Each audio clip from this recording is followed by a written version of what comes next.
자, 이어서 가도록 하겠습니다. 자, 강정 한번 보겠습니다. 자, 첫 번째 233쪽 주현공부법 볼게요. 네, 주현공부법. 주현 이렇게 잘라볼까요? 네, 우리가 보통 주군연 할 때 하는 거하고, 공부할 때. 공부는 세금을 징수한다는 뜻입니다. 네, 세금을 징수하는 법을 만들었다 볼게요. 각 주현 단위로 조세와 공물의 액수를 정하여 징수하는 법으로 호적의 자의적 수탈을 막고 국가 재정을 확보하기 목적에 있다. 이걸 주현공부법이라고 합니다. 네. 강령 시험 나온 것 중에 하나가 주현공부법. 기억 잘 하시기 바랍니다. 주현공부법. 네, 주현공부.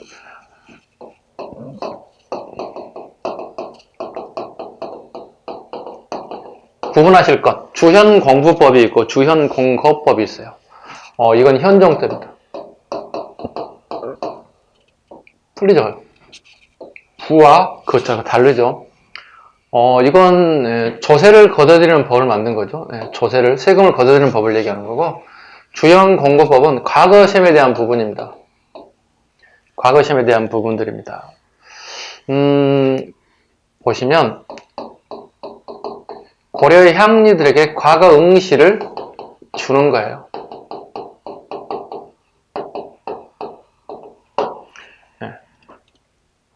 이해 가셨죠? 네. 구분하시면 돼요. 별도 따로 하겠습니다. 네. 주현공부법. 세금을 걷어들이는 방법을 의미합니다. 노비안건법. 노비안건법. 후삼국 통일 과정 중에, 호적에 의해서 본래 양인이었다가 불법적으로 노비가 된 사람들이 있었어요. 이걸 다시 해방시켜주는 겁니다. 자, 여기 볼까요? 노비안건법. 중학교 2학년만 되면 다 하는 거죠. 노비가 된 사람들이, 예전에는 양인이었겠지, 그지? 양이었던 자들이 노비가 됐단 말이야. 안전한지 검사하겠다는 뜻이야. 안검이란 말은 안전한지 검사해서 다시 양인으로 되돌려 보내겠다, 이런 의미를 가지고 있다. 결과 공신이나 호적의 경제적 군사적 기반은 약화되었으나 왕권이 강화되었고, 노비들이 양인이 되어 조세와 복예금을 지게 되어서는 국가 재정의 기반이 확충되었다. 노비안건법. 노비안건법은 일종의 왕권 강화책이기도 합니다. 쉽게 보면 보세요. 호족들이 또는 귀족들이 노비 숫자가 증가되면 자기가 가지고 있는 농토의 생산량이 증가되게 돼요. 그리고 부가 축적된다고요. 그 다음에 노비들은 보통 3월에서 보통 10월이나 11월쯤 되면 농사가 다 끝나잖아요. 그죠? 나머지 이제 동절기에 뭘 하면 될까요? 법적으로 건재되어 있지만 군사훈련을 시켰을 경우에 바로 사병으로, 그죠? 사병의 숫자가 증가될 수 있는 요소이기도 해요. 불법적으로. 그래서 국가에서 원치 않았던 부분들이었겠죠. 그 다음에 과거제도 볼까요? 과거제도. 후주에서 기한 쌍기의 권위를 받아들여 과거 산발제도를 실시하게 되었다. 후주라는 사람은 우리나라에 아마 예교관으로 왔던 것 같아요. 그래서 왕을 만나보고 이런저런 했을 때 강종이 되게 똑똑하고 마음에 든 것 같았어요. 그래서 그 후주라고 하는 나라에 얘기해서 쌍기를 갖다가 우리나라에 기하시켜서 내가 책임자로서 좀 쓰고 싶다, 이렇게 해서 허락을 받아서 쌍기가 기하게 됐어요. 그리고 쌍기의 권위를 받아들여서 과거 제도를 시행하게 됐다. 네. 요즘 말로 하면 공개 채용이 처음 우리나라에 실시된 거예요. 공개 채용이 처음으로 우리나라에 실시되었다. 그러니까 일정한 자격을 갖춘 자는 누구나 과거시험 응시할 수 있겠다. 일정한 자격은 이겁니다. 양인 이상의 신부님 누구나 과거시험을 볼 수 있게끔 만들었다는 거예요. 양인이라는 것은 이겁니다.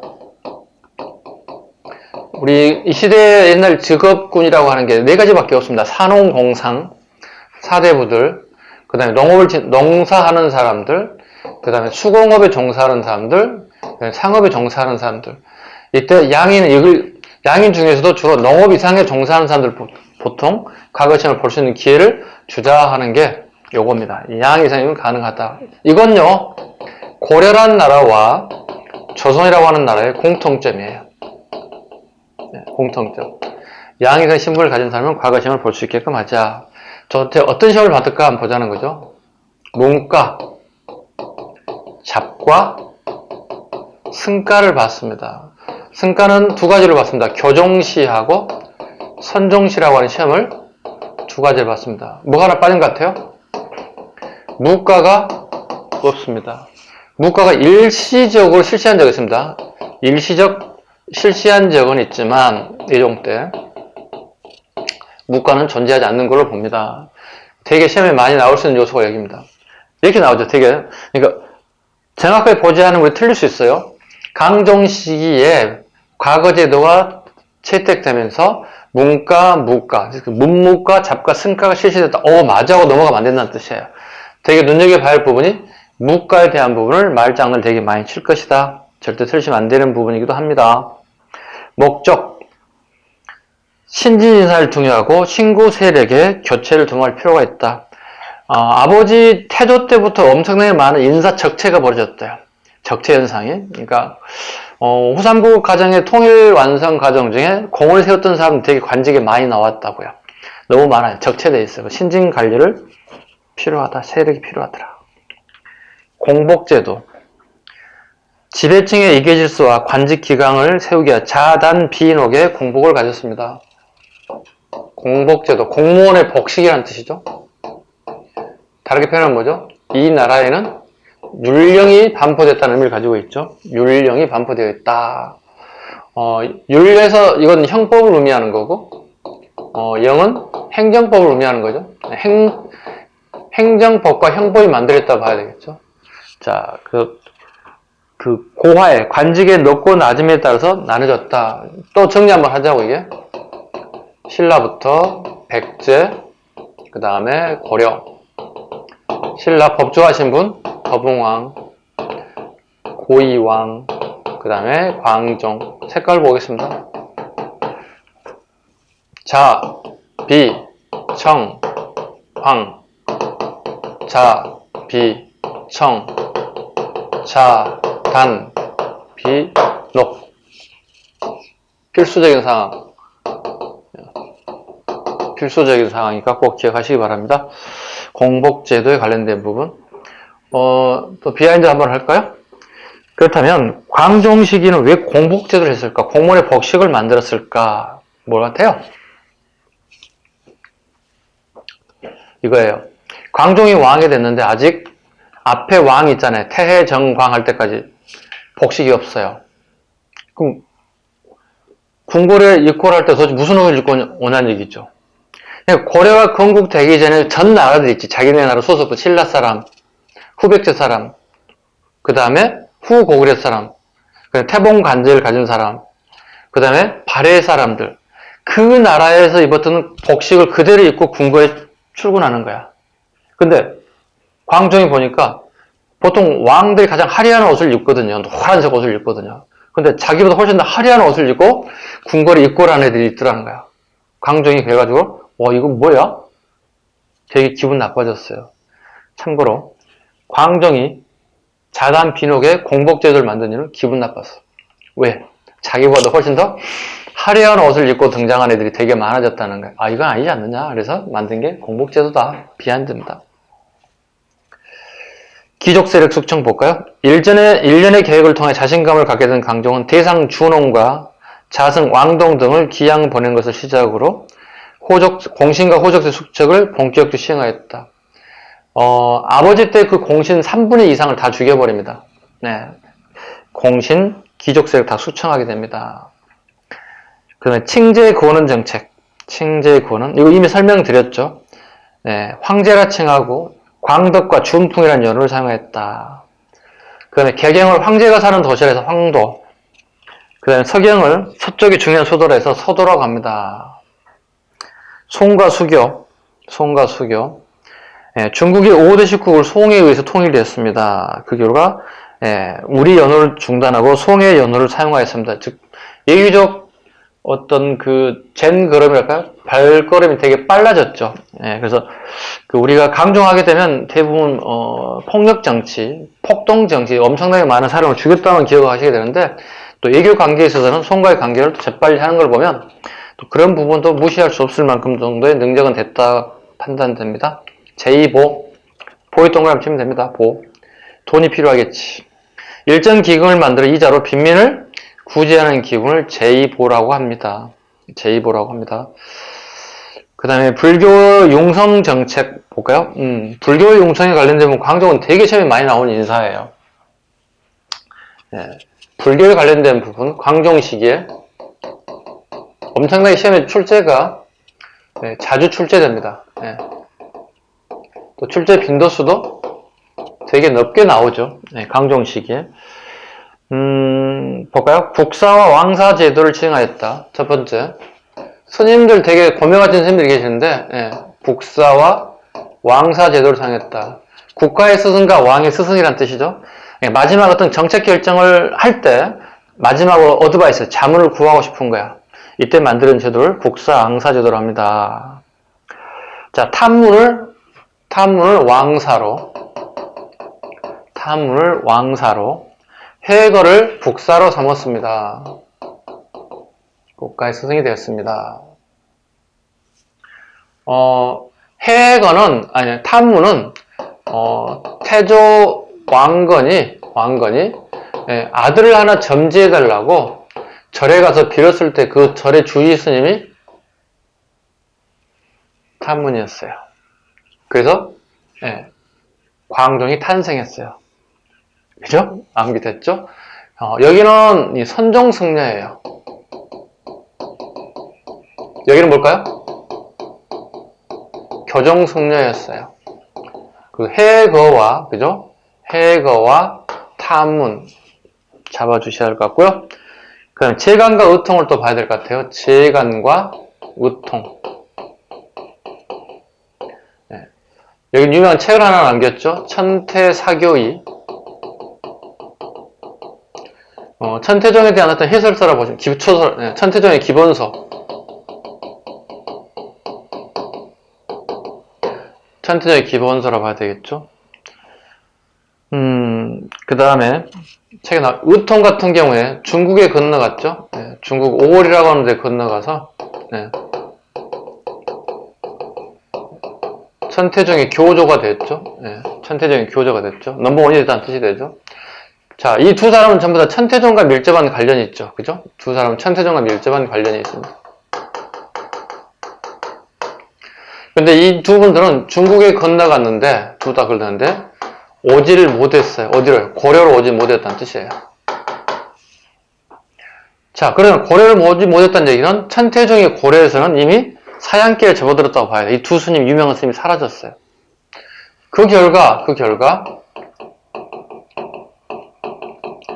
고려 중대에 문종 때와 숙종 때, 숙종의 동생이 의천이죠. 문종의 아들이죠. 여기는 동생이고요. 이 의천이 할 수 있는 게 뭐가 있었을까요? 유명한 성녀들 막 찾아보는 거야. 그 유명한 성녀가 누구야? 내가 공부하려고 했던 거 봤더니 신라의 원효가 이걸 이미 해버린 거야. 그래서 원효를 갖다가 훗날 화정국사로 추전하죠. 자기 활용을 이미 다 한 거야, 이 사람이. 그래서, 야, 이 사람 대단한 사람이다. 그래서 추전했다. 돌아가신 분. 화정국사입니다. 추전한 건 고려시대라는 뜻입니다. 됐죠? 자, 의천이 공부하고 싶었는데 못했다는 거지. 그래서 원효를 한번 찾아본 거고요. 그걸 할 수 있는 방법은 유학밖에 없었어요. 30이 넘어서 밀항을 하게 됩니다. 송나라에 이제 밀항을 하게 되면서 송이라는 나라에 가가지고 정원 스님으로부터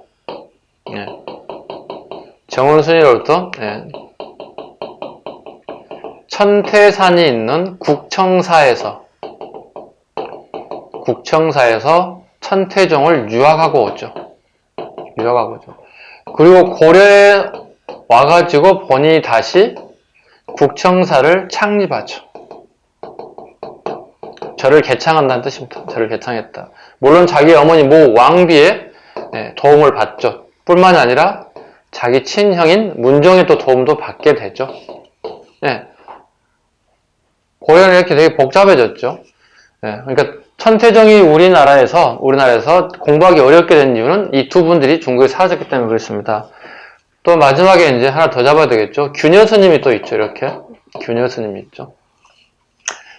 강종식의 가장 대표적인 인사 중에 하나가 이제 균여 스님이죠. 균여 스님. 균여 스님은 일단 하엄정입니다. 하엄정 성녀입니다.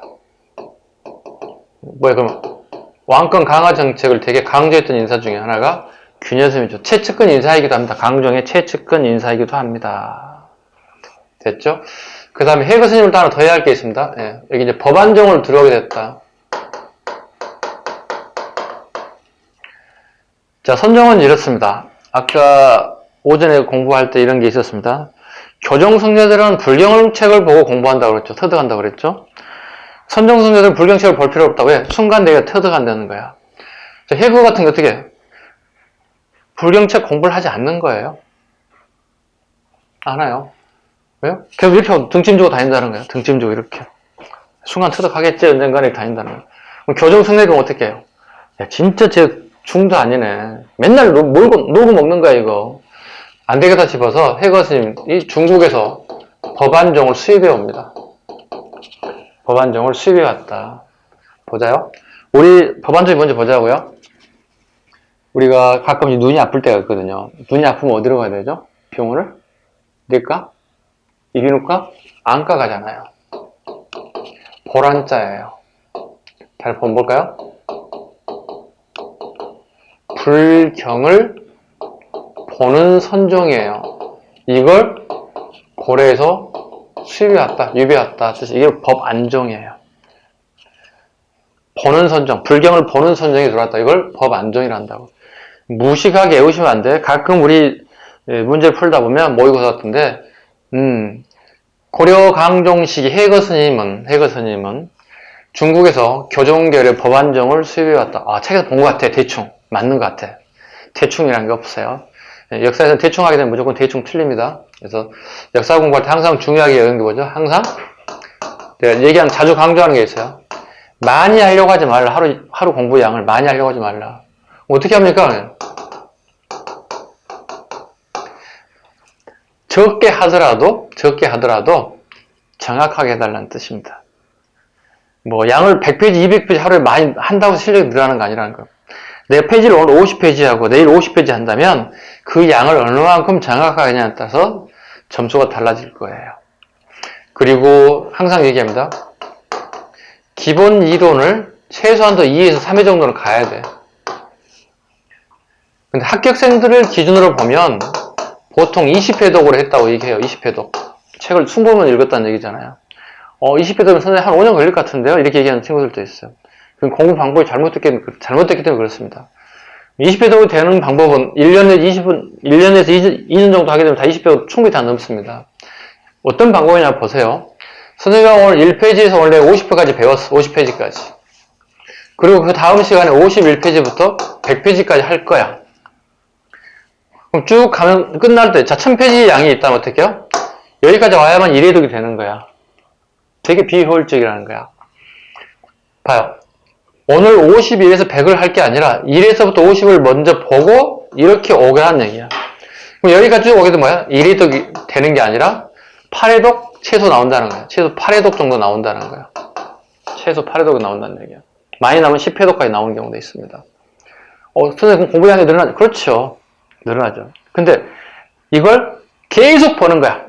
계속 이쯤에서도 처음, 이쯤에서 계속 다시 시작하는 거지, 여기에서. 그럼 어떻게? 처음에는 속도가 떨어지죠. 갈수록 속도가 되게 빨라지죠. 속도가 되게 빨라지죠. 그래서 되면 어떻게? 훗날 10회독, 20회독이 나오는 거예요. 이런 방식이 돼야만이 여러분들이 어떻게 돼요? 되게 회독수가 늘어난다는 뜻입니다. 공부 이렇게 하셔야 됩니다. 특히 한국사, 다른 과목은 제가 얘기할 수 있는 어떤 게 아니고요. 네, 제 과목에 한해서 이런 공부 방식을 한번 채택해서 공부해 봐달라는 얘기. 그러면 어떻게 해요? 1년 만에 여러분들이 빠른 시간 안에 합격의 길로 갈 수 있다는 겁니다. 그죠? 불교에 대한 부분, 한 분, 두 분, 세 분, 네 분, 다섯 분. 예.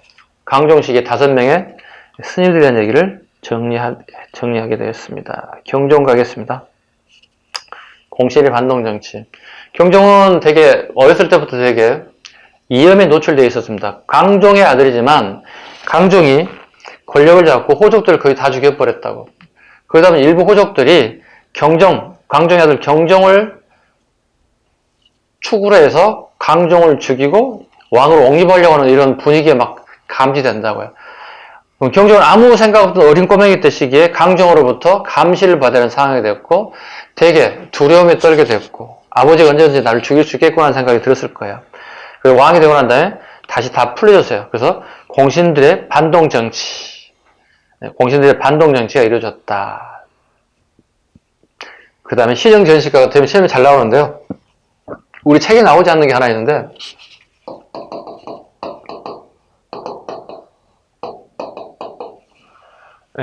복수가 가능하게 만들었습니다. 복수가 가능하게 만들었다. 자, 우리 아버지가 고려 광종 시기에 억울하게 죽음을 당했다. 나 자식 입장에서 아버지를 죽인 자를 갖다가 가만히 두지 못하겠다.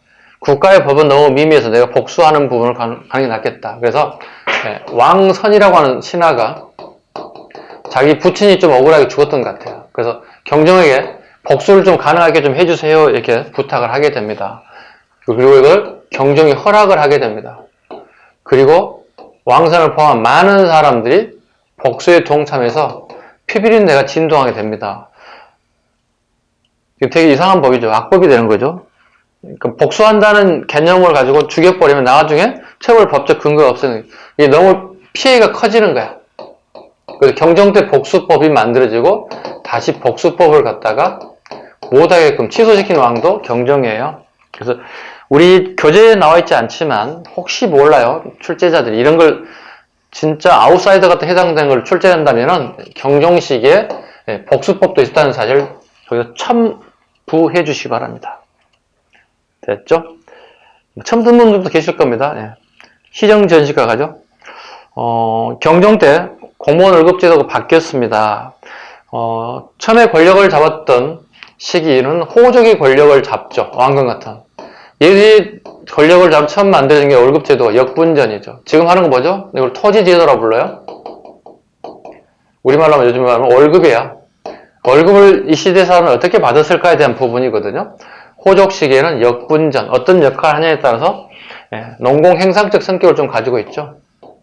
농공행상적 성격을 가지고 있다. 전쟁 수행 과정 중에 어떤 공을 세웠느냐는 거죠. 호족 다음에 권력을 잡은 사람들은 누구예요? 문벌 귀족들이죠. 나라가 망한 신라 쪽 사람들과 그 다음에 발해 사람들, 이네는 나라를 운영해본 경험이 있지, 행정 경험이 있지. 이네들이 고려라는 나라로 와서 행정 경험을 살려서 다시 조직을 만들기 시작한다. 문벌 귀족 시가 되면 전시가라는 게 하나 만들어진다. 전시가가 만들어지죠. 밭전자, 뗄나무 시자, 농가 밭, 그 다음에 임야를 준다는 뜻입니다. 전답과 그 다음에 임야를 지급하는 제도를 갖다가 전시가라고 하죠. 그래서 경종 때 처음 시작했다 해서 시정 전시가, 목종 때 한 번 더 바꿨다 해서 개정 전시가, 문종 때 한 번 더 바꿨다 해서 경정 전시가, 다시 갱자라고 쓰기도 합니다. 상관없습니다. 문벌 귀족의 정권 다음에는 무신 권력이 권력을 잡죠. 이때는 토지를 다 강탈해버렸기 때문에 토지제도가 등장하지 않습니다. 그 다음에 권문세족들이 권력을 잡죠. 즉 원나라 딸랑이 세력들이 권력을 잡는 뜻이에요. 원간섭기야. 즉 다르게 표현하면 친원파들이 권력을 잡았다 얘기할 수 있어요. 친원파들이. 그리고 무신 정권 시기에서도 과거 시험은 계속 진행되더라. 그럼 새롭게 관리가 선발됐음에도 불구하고 월급 줄 토지가 없더라는 거야. 그래서 검문세족 시기에 별도로 하나 만든 게 있는데 이게 녹과전이더라. 이게 원종 시기입니다. 경기 8년에 한해서 월급을 주는 방식으로 바뀌어지더라. 그 다음에 마지막 권력 잡은 세력들이 신진사대부죠. 신사도의 권력을 잡았던 시기는 특별하게 이제 여러분 아시는 과전법이라는 제도가 등장하죠. 과전법. 경기에 한해서 누구에게? 전현직에게 지급하는 제도가 과전법이죠. 근데 이 과전법은 고려 말 마지막 왕이었던 공양왕 때 실시된 거거든요. 공양왕 때 법을 만들었지만 실질적으로 이 실시한 것은 조선이라고 보고 있는 거예요. 조선시대 초기는 거의 대부분 뭐가 되는 거예요? 과전법의 적용의 대상이 되었다 보시면 돼요. 이게 고려의 공무원들 월급 받는 시대에 따라서 나타나는 제도들이다 보시면 되겠습니다. 별도로 다시 하겠습니다. 지금 간단히 아우트라인만 쭉 한번 설명을 해드린 거고요. 네. 자, 시정전시가 보죠. 광종 때 정비된 관료체제를 바탕으로 사색 공복 밑줄 볼까요? 사색 공복, 자단 비녹이 아시죠? 자단 비녹의 사색 공복에 따라서 인품을 함께 고려한 전시가를 처음으로 지급하였다. 인품의 밑 동그라미 칠까요? 이 역분전 중에 하나가 여기 인품이 반영된다고 얘기해요. 인품이 반영됐다고. 인품이 반영되는데 여기도 이렇게 왔다고. 이렇게 시정전시가에 들어왔다고. 시정전시가는 그럼 뭐야? 역분전의 모태가 되는 거지. 시정전시가는 역분전이 모태가 됐다. 어머니 탯줄이 됐다. 그냥 하늘로 쭉 떨어진 게 아니라 어머니 탯줄이 하나 있었다는 거야, 앞에. 그게 역분전이 되는 거예요. 이렇게 연결되었다. 모태라는 단어가 나오겠죠? 역분전이 모태가 되었다. 즉, 앞에 역분전을 샘플링해서 만든 게 전시가다. 왜? 아직 인품이 남아있다는 뜻이죠. 그러면 시정 전시가는 뭐가 되는 거야? 인품이 남아있다는 얘는 되게 주관적이잖아. 그죠? 상대방의 인품이 고매한지, 속된 말로 싸가지가 없는지 어떻게 할 거야? 되게 주관적이잖아. 이건 합리적이지 않지. 그래서 인품을 빼야 되겠지. 그 개정 전시가 때 뭐가 되는 거야? 인품을 빼기 시작하는 거야, 이때부터. 시정 전시가 때는 뭐가 되는 거야? 인품이 남아있어. 훨씬 더 객관성을 띠게 되는 거지, 이제. 인품이 사라지게 되면. 개정 전시가 때에서. 이해 가셨죠? 네, 오케이. 그 다음에 성종 갈까요? 성종. 자, 볼까요? 어디쯤 왔나 볼까요? 외워졌죠? 태해, 정광, 경성, 목현. 내용자로 태해, 정광, 경성, 목현. 여기까지 됐잖아요.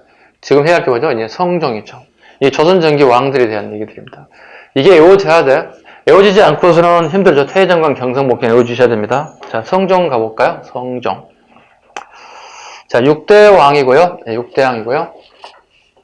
자, 경종이, 보세요. 경종이 어린 아이가, 아주 젖먹이 아이가 태어났어요. 근데 경종이 갑자기 죽어버린 거야. 어린아이가 왕이 되기 참 곤란하거든요. 이때 엄마가 이제 항보시성을 가진 가문이에요. 항해도 회주 세력이죠. 항해도 회주 세력이 항보시 세력의 가문인데, 어린아이가 왕이 될 수는 없잖아요. 그죠? 그래서 항보시성을 가진 사람의 오빠를 갖다가 암을 안 쳤어요. 물론 태조 왕건의 후계 구도입니다. 후대입니다. 이렇게 후계 구도. 자식들입니다. 쉽게 얘기해서. 성종이 왕이 됐습니다. 성종이 왕이 됐습니다. 웃기는 건 또 성종이 후대가 또 없어졌어요. 후대 왕을 세워야 되는 자식이 또 없다는 거예요. 이 어린아이가 성장했다고요. 어린아이가 성장해서 훗날 이 아이가 왕이 돼요. 목종이 돼요. 성종은 아이가 없기 때문에 이 어린아이를 친자식처럼 열심히 키운다고요. 그게 목종이 되는 겁니다. 훗날 목종이 됐습니다. 왜? 경종이 성종을 왕으로 옹립했듯이 성종도 목종을 왕으로 옹립했죠. 자기 조카죠. 왕종을 왕으로 옹립했다 보시면 돼요. 그 첫 번째 성종에 대한 얘기를 하겠습니다. 조선에도 성종이 있거든요. 고려의 성종과 조선의 성종의 공통점이 뭐냐면 유학자예요. 되게 공부를 잘했다는 것 같아요. 실시 배경 보겠습니다. 육두품출 유학자를 국정을 주도하면서 유교 정치를 실현하였다. 유교 정치 밑줄. 그죠? 그 다음에 밑에 최승로의 시무 28조가 별표 5개짜리. 언제든지 나올 수 있다. 최씨니까 신라 쪽 계통으로 볼 것 같고요. 경주 최씨인 것 같고요. 육두품 세력들이 고려를 건너오면서 관직을 차지하기 시작했다. 자, 성종의 권력을 차지하자 최승로 같은 유학자들이 전면에 등장하기 시작합니다. 볼게요. 최승로에게 요구한 게 있습니다. 성종이 5조 정적평. 자, 봐볼까요? 1, 2, 3, 4, 5잖아요. 성종은 여기잖아요. 앞에 5명의 왕들이라는 뜻이지. 5조 5명의 왕들의 정치적 업적을 평가해달라. 이걸 5조 정적평이라고 합니다. 됐죠? 이때 최승로는 우리 시험에 잘 나오는 문구가 여기 나와 있습니다. 강종의 전제 정치와 공을 세웠던 훈신들 숙청을 강하게 비판하면서 문벌 귀족의 중심의 유경지를 비판하였습니다. 요거 밑줄 보시면 됩니다. 별표 하나 하시고요. 그 다음에 최승로의 시무 28조 봅니다. 235쪽. 28조 전체가 전해지지는 않습니다. 28조 중 22조만 전해집니다. 그 중에 28조 중에 이제 몇 가지가 나와 있는데요. 235조 제일 하단부에 사료를 갑니다. 최승로 28조 7조 별표 갑니다. 235조 제일 하단부에 사료 탐구 7조의 별표. 자, 같이 갑니다. 우리 태조께서 나라를 통일한 후에 예관, 지방관을 얘기합니다. 지방관을 두고자 하였으나 되게 초창기 번다하여 복잡하여 바빠서 미처 할 겨를이 없었습니다. 건의합니다. 청컨대 예관을 두소 지방관을 파견해 주십시오. 비록 모든 지역에 한꺼번에 다 보낼 수는 없다 하더라도 먼저 10여 주 주현을 묶어서 하나의 관청을 두고 관청마다 2~3명의 관원을 두어 백성을 다스리게 하소서. 청컨대 예관을 두소 밑줄 쫙 긋습니다. 지방관을 좀 파견하다는 뜻이죠.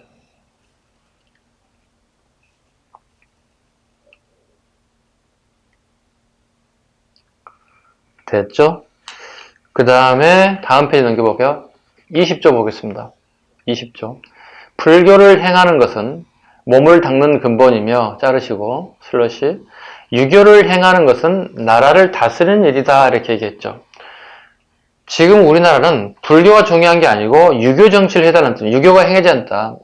불교는 죽어서 가야 할 일을 미래서 공부하는 거기 때문에 필요 없다는 거야. 정치하는 사람 입장에서는. 그러니 가장 먹고 사는데 가장 근본이라고 할 수 있는 유교 정치를 해야 되겠다. 참고로 7조하고 20조만 시험에 일단 나온다는 거. 훈요 20조 중에 우리 시험에 가장 잘 나오는 부분들은 7조와 20조. 꼭 기억하시고 별표를 한 3개씩. 됐죠. 그 다음에 다시 위로 올라갑니다. 태조, 회종, 정종, 강종, 경종에 대한 주요 내용들이 나와 있는데 그건 여러분 읽어봐 주시고 그 밑에 사료를 또 보겠습니다. 최승로의 5조 정적평중에 대한 내용을 하나 보겠습니다. 신의 어리석은 생각으로 만약 강종이 그 강종할 때는 여기다 출제자들이 문제를 낼 때 양가로에 그 불렁풀을 만들 거거든. 그리고 여기 기억할 수 있겠죠. 다음 가로 안에 기억의 왕의 업적으로 옳은 것, 옳지 않은 거 물어볼 거란 말이야. 블렁크 하나 만들어봐. 이러면서 블렁크 이렇게. 강종이 처음과 같이 늘 공손하고 왕이 됐을 때 아끼며 정사를 부지런히 하였다면 어찌 타고난 수명이 길지 않고 겨우 50으로 쭉 그쳤겠습니까? 강종이 50에 죽었거든요. 그러니까 사람을 많이 죽이지 않고 선한 정치를 펼쳤다면 더 장수했을 것이다. 너는 마땅히 50에 죽어야 돼. 뭐 이런 식이에요. 강종을 되게 비판하는 거예요. 마침내 잘 하지 못했음을 진실로 안타까운 일이 아닐 수 없습니다. 다 태조 왕건의 자손인데도 이복지간이 돼요. 배가 다른 형제들이기 때문에 비판해도 상관없어요. 태조를 비판할 수는 없지. 자기 아버지를 비판할 수는 없지. 그죠? 이복 형들은 비판해도 상관이 없는 것들이야. 그래서 최승도가 이렇게 자신있게 디스하는 거야.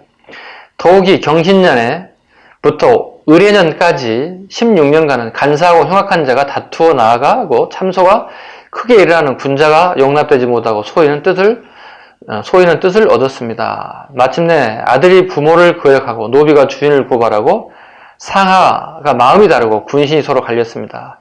이 신하와 장수들은 잇따라 죽임을 당하였고 가까운 친척들이 다 멸망하였습니다. 강용을 엄청나게 비판한 겁니다. 엄청나게 많은 인을 죽었어요. 1000여 명 이상을 죽였다고 그래요. 네. 공신들을요. 이거에 대한 비판 글 최승로 시무 28조입니다. 성종입니다. 자, 236쪽 가보겠습니다. 236쪽. 성종의 정책은 잠깐만요. 잠시 쉴까요? 네, 잠시 쉬어보겠습니다. 잠시 쉬어가겠습니다.